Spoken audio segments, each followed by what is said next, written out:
Well, welcome everyone. Doesn't this seem normal again? It almost seems like normal Broadway church again when we get to sit around tables and study scripture together. And it's great to be back in this setting again after a couple of years.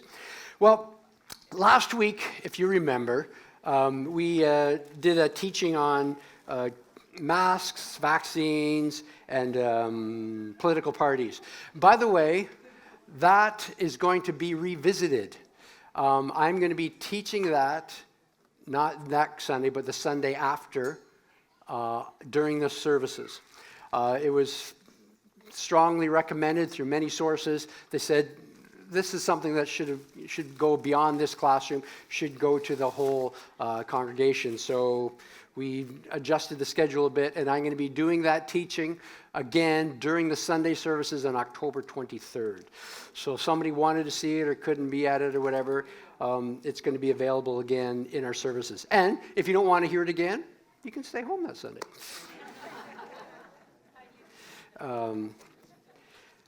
All right, but if you remember, last week we talked about disputable versus non-disputable matters. And we said that one of the non-disputable matters, it would be something like the deity of Christ. Deity of Christ means the fact that Jesus is God. Okay, that's a non-disputable matter. That's not something Christians can disagree on. If you disagree with that, you're not actually a Christ follower. That's essential to Orthodox, small o, Orthodox Christianity. So, you might ask the question, so where does the Bible teach that Jesus is divine? Well, in the book of Hebrews, starting in the very first verses of the very first chapter, we're going to be given clear evidence as to the deity of Jesus Christ. Another quick question. Well, if Jesus was in fact God in flesh, why did he have to take on flesh? I mean, God was quite able to communicate quite well in the Old Testament by just sending prophets or writing laws or sending angels as messengers or sometimes speaking directly to the people himself through a burning bush, for example. So why was it necessary for God to take on flesh? Well, we're told that he had to do this in order to rescue humanity. Well, you say, well, why? Why did God have to be truly human in order to rescue humans from sin? I mean, a firefighter doesn't have to become a cat in order to rescue a cat stuck in a tree, right? I have a son who's a firefighter. He's fully human. But, so why is this necessary? Well, in the book of Hebrews, we're going to learn the answer to this crucial question. We're going to discover the reason why it's essential that God take on human flesh in order to rescue humanity. Here's another question.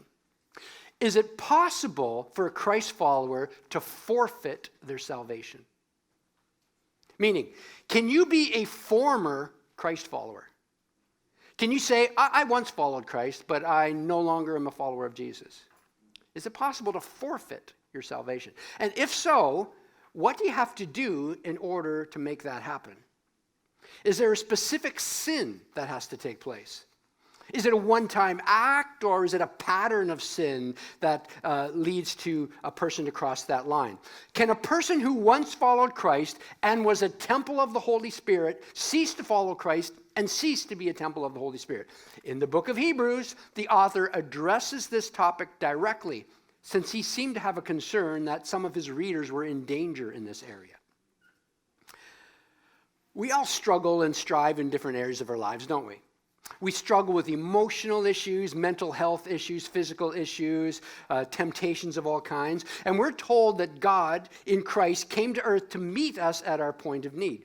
In fact, we're told that of all the religious figures that ever lived, of all the religious philosophies that have ever been taught, only Jesus is able to sufficiently meet our needs. Well, why is that true?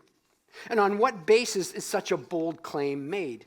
How did Jesus' life and ministry specifically and uniquely meet our needs? The author of Hebrews goes to great lengths to answer those questions.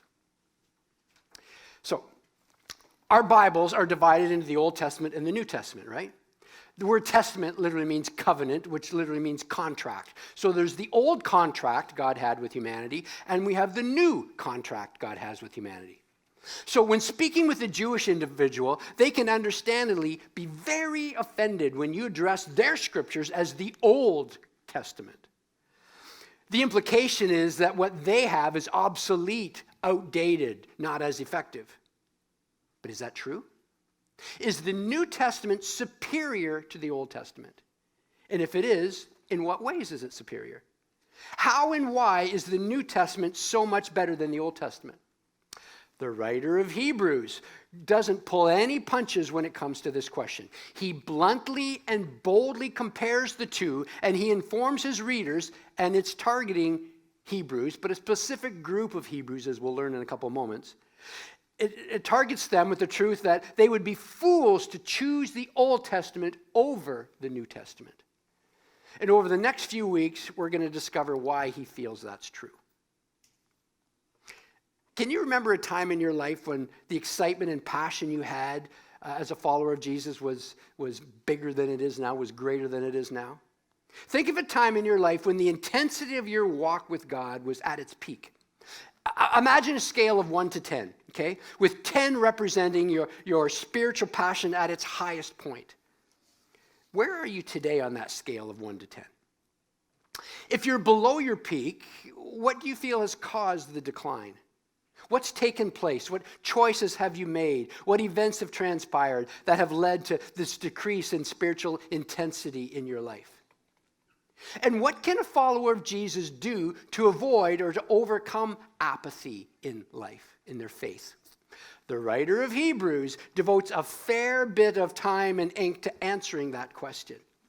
In fact, this is one of the main themes and reasons for the existence of the book of Hebrews that we hold in our hand today. Okay, so I say all that to say, and I see some of the outlines going, am I missing blanks here? I'll tell you when the blanks are coming.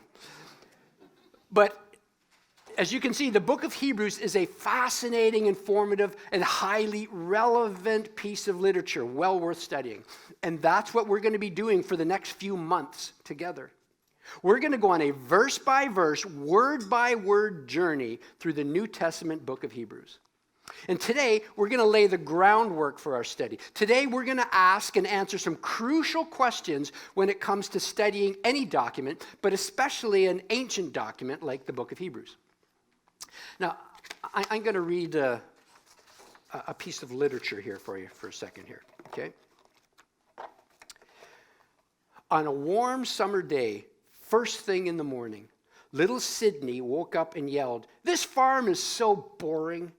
There's no rides, there's no slides, there's nothing fun to do. Everything around me smells like, well, farms are stinky." Now, what did I just read?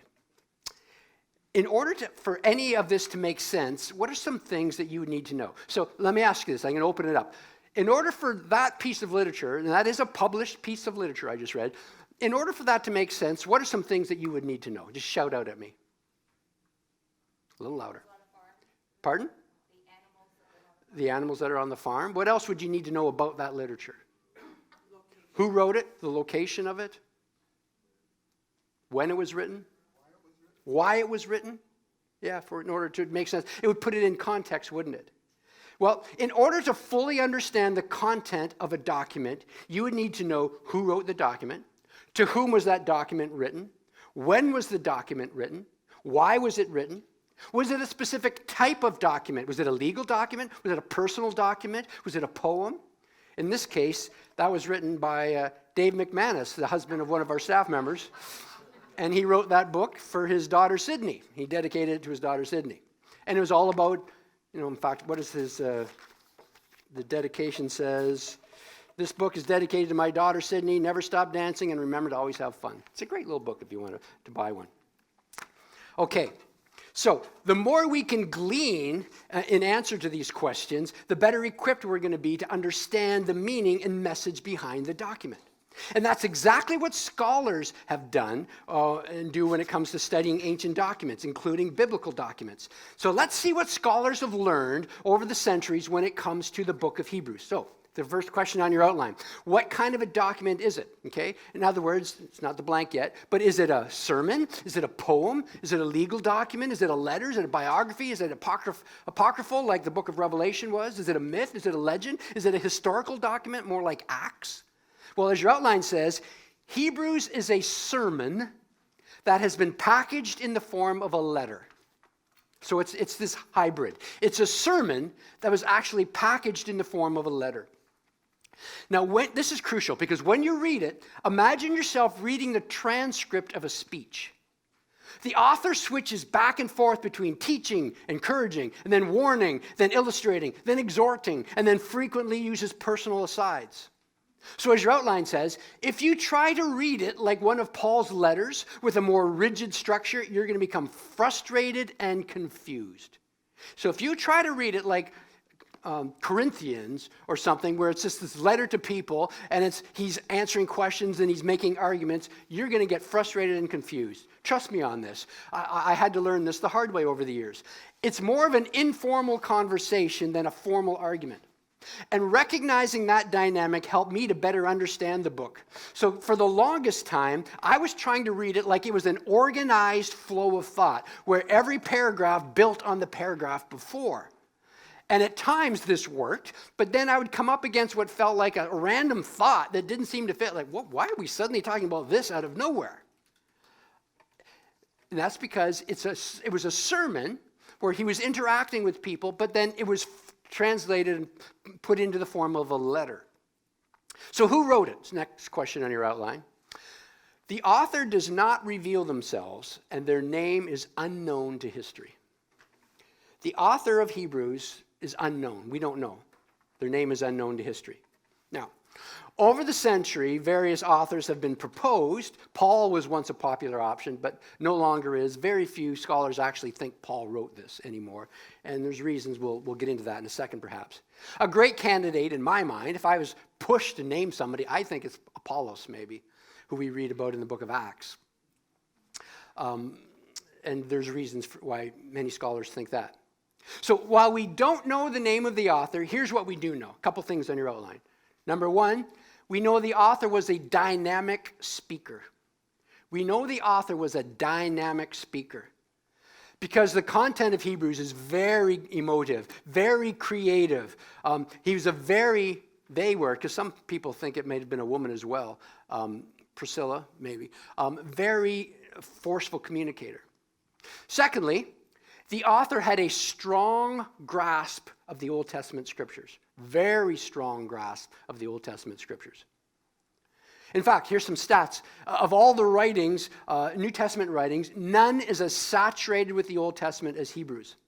There's 35 direct quotations in the Greek translation of the Old Testament in Hebrews. There's 34 further allusions to Old Testament teachings and figures in Hebrews.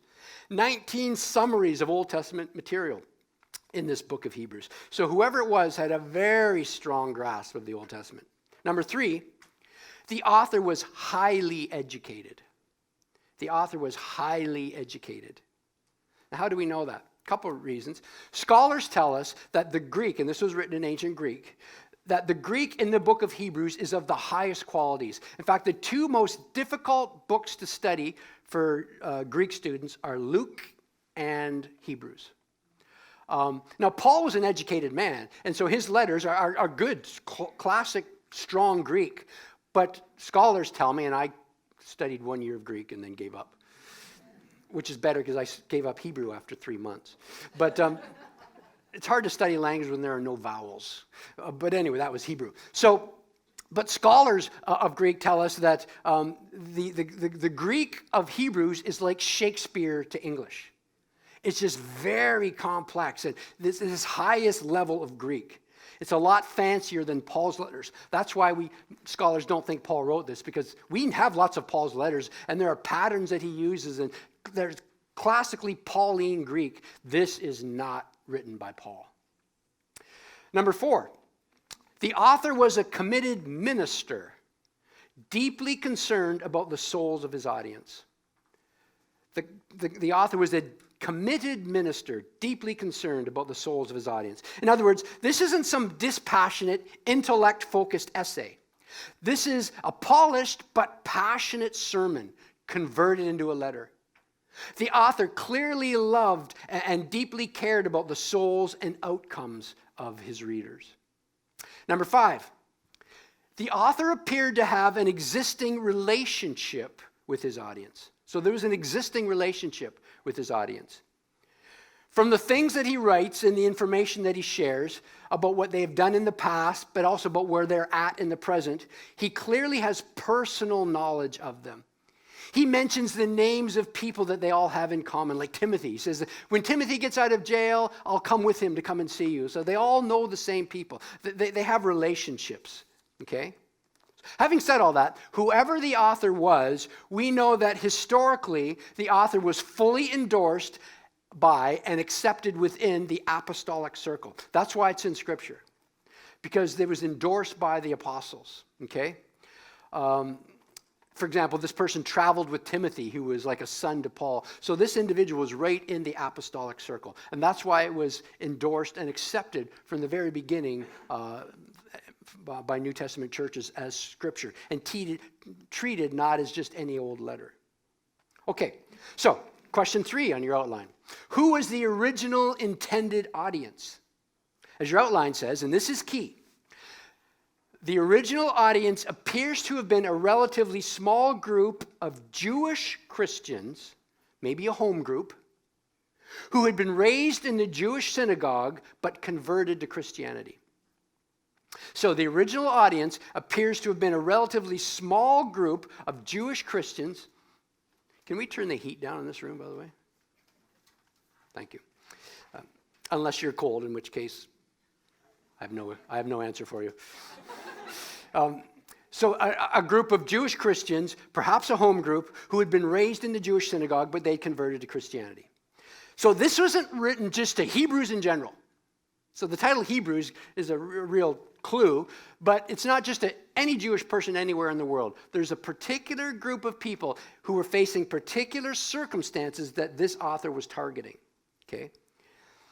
And we assume it's Hebrews because, as we saw earlier, the author assumes his audience has an extensive knowledge of the Old Testament. Remember all those stats I gave you earlier, and then on top of that, there are 13 direct mentions of the Old Testament names or topics without any explanation of their context. So he just throws out stuff and assumes his readers know exactly what he's talking about.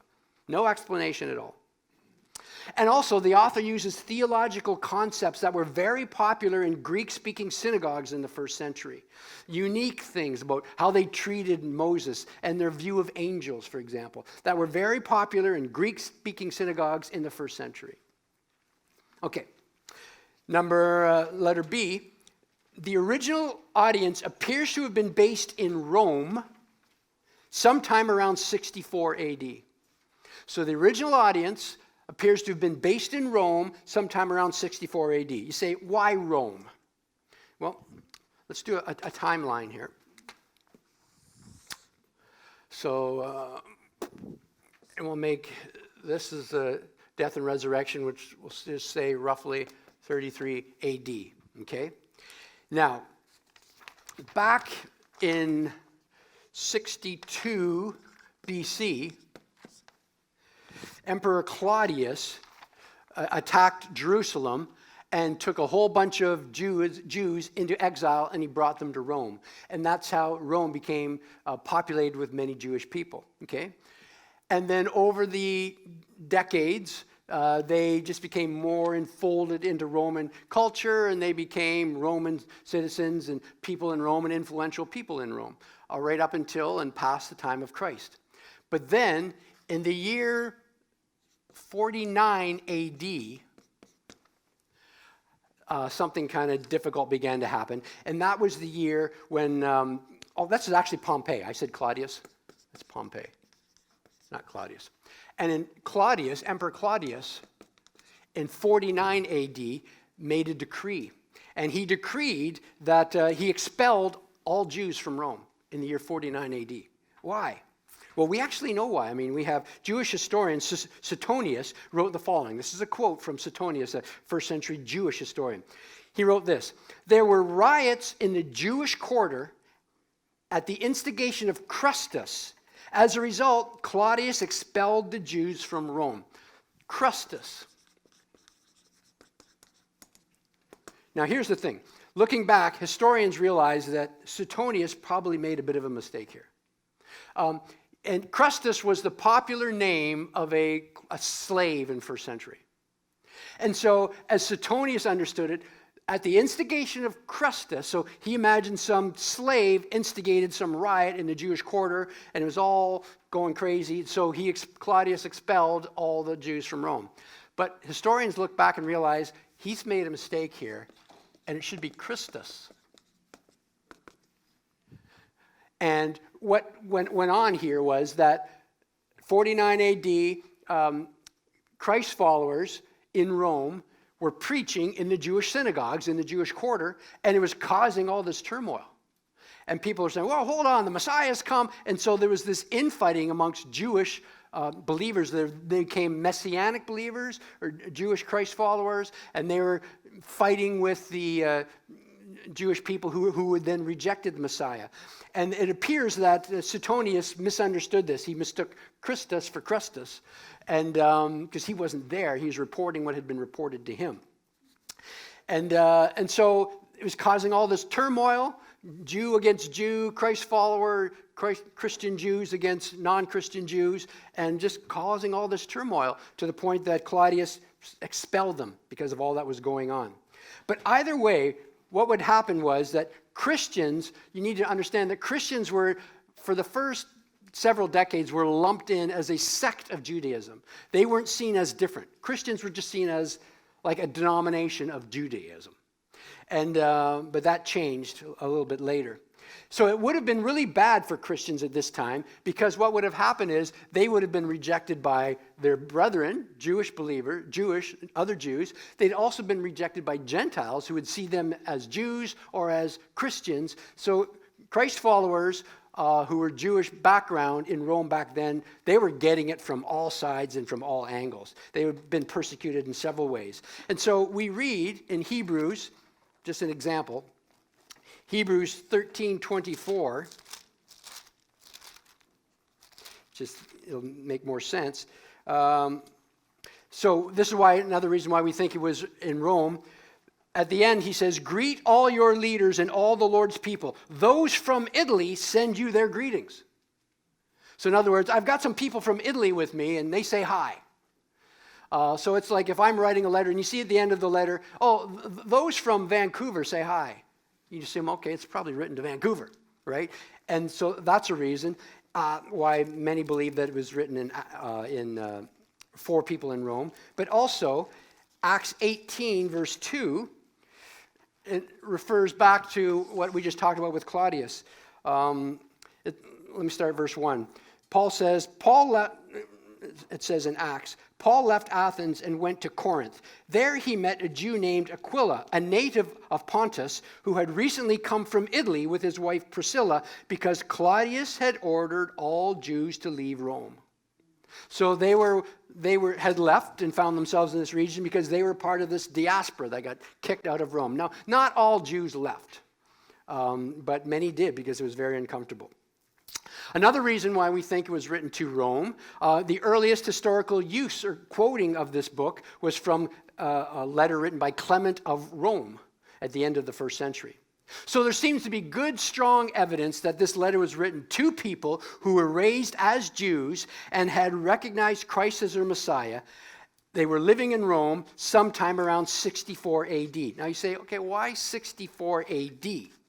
Well, the following facts fit well with the history of Rome during that time. This is on your outline. First of all, the recipients had been Christians for a while. We know that, and I give you the reference. You can look that up on your own. The recipients of this letter had been Christians for a while. They were second, third generation Christians by then. Their leaders, they had heard the gospel from people who'd heard the gospel from apostles. So this is second, third generation. Plus, their initial leaders had already died. So you're talking at least 20, 30 years after 33 AD. Okay? So we know it's not right away, but we also know it's not far. Let's make this 70 AD over here.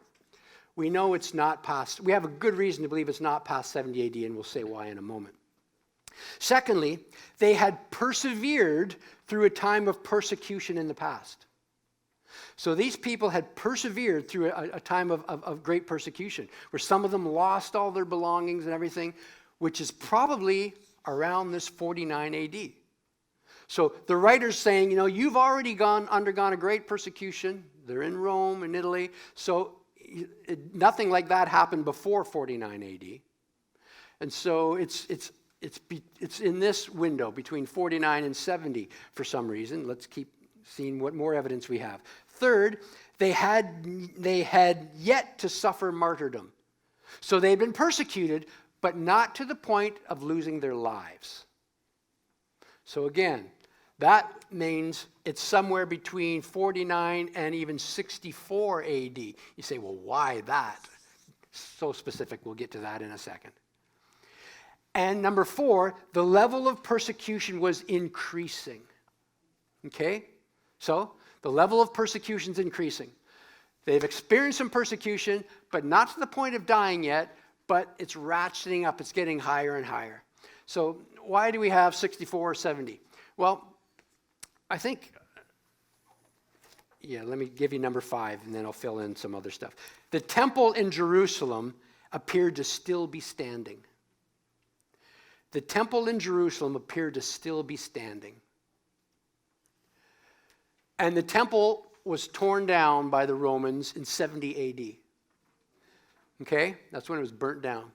And Jesus prophesied every stone will be knocked down. And it is to this day. In fact, if you join me in Israel in March, we will stand on the rocks that were knocked down. Come on, you were there with me, right? We're going to walk through. You will walk with me, and you will touch the walls that Herod built right beside the Holy of Holies. You can do this. Why would you not do this? It doesn't make sense to me why you wouldn't do that. And you say, I'm worried about COVID and whether I'll get my money back. Yeah, you can get insurance, the company selling insurance, where you can cancel your trip a week beforehand. Come to Israel with me. Okay, so 64 AD was the year that Nero had the fire in Rome. And because Christians were becoming separated from the Jews were saying, they're not with us, they're separate. And so these were this little sect now, these Christians. And so Nero felt it was easy to pin the fire on them, blame them. And so in 64 is when the massive persecution really began to take off, and Christians were losing their lives, starting in 64 AD because of Rome, because of Nero. So it's between 49 and 64. It's before 70 AD. Why that? Because the writer's talking about how the Old Testament is obsolete and the sacrifices and so on are no longer necessary. If the temple had been torn down, you think he would have mentioned, obviously, it's obsolete, the temple doesn't exist anymore. But he doesn't say any of that. And you'd think if it had happened, he would have mentioned it. Just like if you're writing a paper on Catholicism and the Vatican has been destroyed, you think you'd mention it. Well, the temple was everything. And to not mention it when you're talking about the Old Testament and temple sacrifices and tabernacle, scholars think it's an argument from silence, admittedly, but it's a pretty strong argument. So it's sometime around before 64 AD. They've not yet been martyred, but persecution is increasing. Okay, so when you piece it all together, it appears that this letter was written to a small host group of Hebrew Christians experiencing some increasing trials sometime around and certainly before 64 AD. So, number 4, what was the purpose of this sermon/letter? As your outline says, it appears that these Jewish Christians had recently slipped into a season of apathy. A-P-A-T-H-Y. Apathy. Unless you don't care how to spell apathy. See what I did there? Yeah. Okay. As your outline says, some of them were in danger of leaving their Christian faith and returning to worshiping in the Jewish synagogue.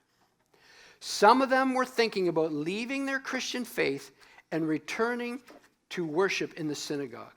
Now, why would they do this? Picture, if you will, a lonely, tired, battered Jewish believer, okay? Call him Antonius, okay? And he's being persecuted on all sides. He's raised a Jew, but he's accepted Christ as the Messiah.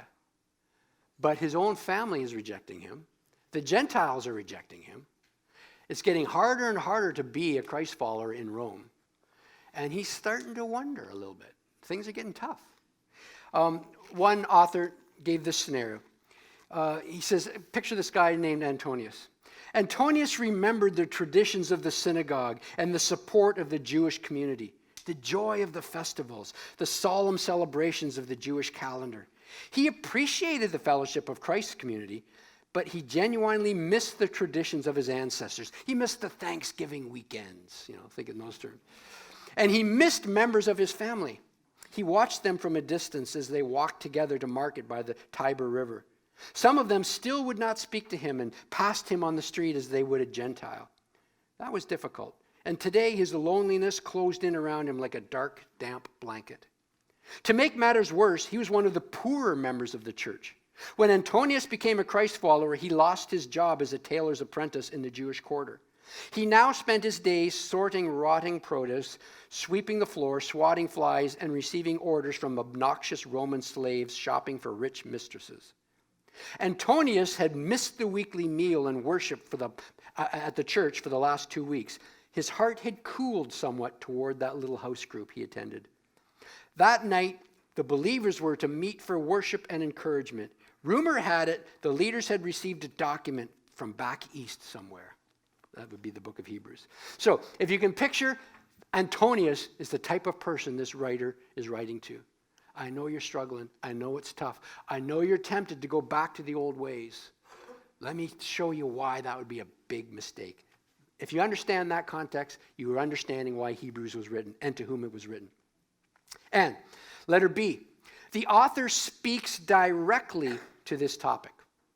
So the author speaks directly to this topic by focusing on the divine nature of Jesus, his superiority to Moses, his superiority to angels, the superiority of Christ's priesthood over the Aaron's priesthood, the dangers of apathy, along with practical ways to grow in your faith. The author is about to show what they would be doing by going backwards. So next week, we're going to begin by digging into the first chapter of Hebrews, where the writer wastes no time but immediately portrays Jesus in the most incredible light imaginable. So listen how he begins. Keeping in mind these people he's writing to. This is the first few verses of Hebrews. In the past, God spoke to our ancestors, speaking to, the patriarchs and our Jewish ancestors, through the prophets at many times and in various ways.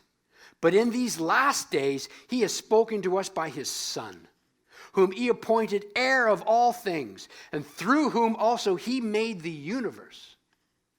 The Son is the radiance of God's glory, the exact representation of his being, sustaining all things by his powerful word.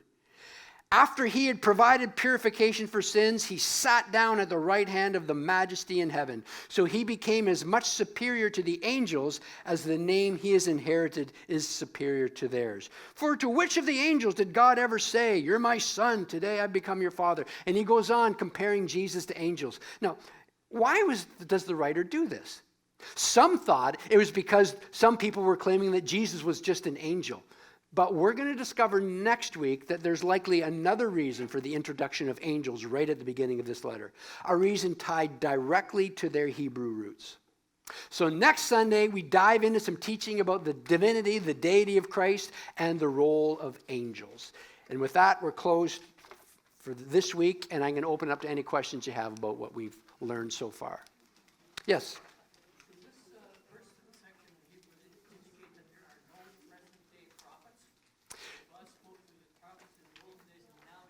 Okay, so good question. The question is, does what we just read from Hebrews 1, does that imply there are no present-day prophets? I would say no.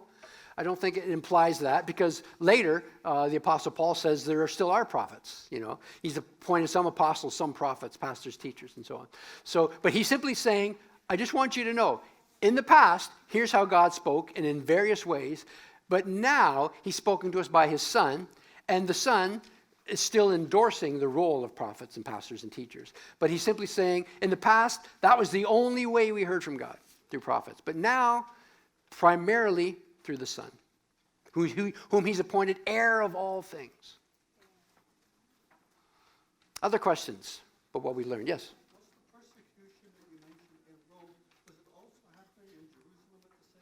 Okay, the persecution in Rome, was it also happening in Jerusalem at the same time? No, not to the same degree. No, so why did this happen in 70 AD? So we need to understand what was going on. In Palestine, which is what the Romans called Israel, back in ancient Israel back then, there was always rebellion simmering. There was always messiahs bubbling up and trying to rally people around them. So Jesus claiming to be a messiah would not have been a new thing.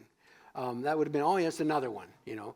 And but that's why Jesus, we learned in our study of verse by verse through Mark, that's one of the reasons why Jesus didn't come out right from the beginning and say, I'm the Messiah. Because he didn't want to be classified as a political rebel with Rome crashing down on him. He went underground until his last week heading into Jerusalem, the Passion Week. That's when he came right out, rode on the donkey, did stuff that was clearly things that the Messiah was prophesied to do. So he was instigating the backlash. But so in 70 AD, what happened was there was this rebellion happening meanwhile in Jerusalem and in Israel and Palestine. And there was a whole rebellion against Rome where they fought against and tried to kick the Romans out of Jerusalem. And finally, Rome came and surrounded Jerusalem for a year or two. And again, if you come with us, Simon, we'll show you where the Roman embankments were. And Masada, we'll go to Masada, and you can still see the ramp the Romans built to take over Masada. And you can still see on the ground the camps that the Romans built. And so Masada is where they end. So after 70 AD, the Jerusalem was sacked. The temple was completely torn down and destroyed. And the Jews that were left there ran and hid in Masada, where they hid for a few years, and then they all committed suicide and died when the Romans finally came to attack them. So this was not really going on in Jerusalem. They instigated it themselves, the Jewish people, by just always fighting back against the Romans. Other questions? These are good questions. All right, folks, next Sunday we continue, and we're going to start in the first chapter of Hebrews, and going verse by verse, and we're going to learn about some clear teaching about the divinity of Christ right from the book of Hebrews. God bless you.